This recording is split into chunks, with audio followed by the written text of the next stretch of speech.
Hey guys, I'm going to show you how to download ChatGPT images. So to start, open ChatGPT and sign into your account. Next, go to the left side and select Library.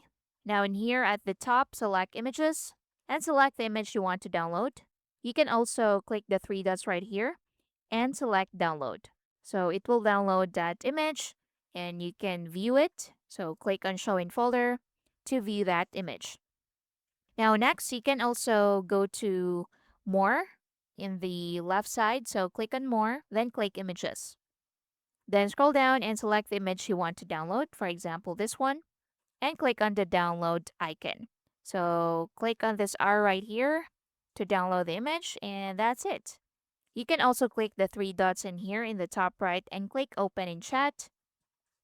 So after you click Open in Chat, so hover over to the image and you should see a download icon in here. So click that arrow to download the file or the image and click on download. And that's it. Thank you for watching. Please like and subscribe.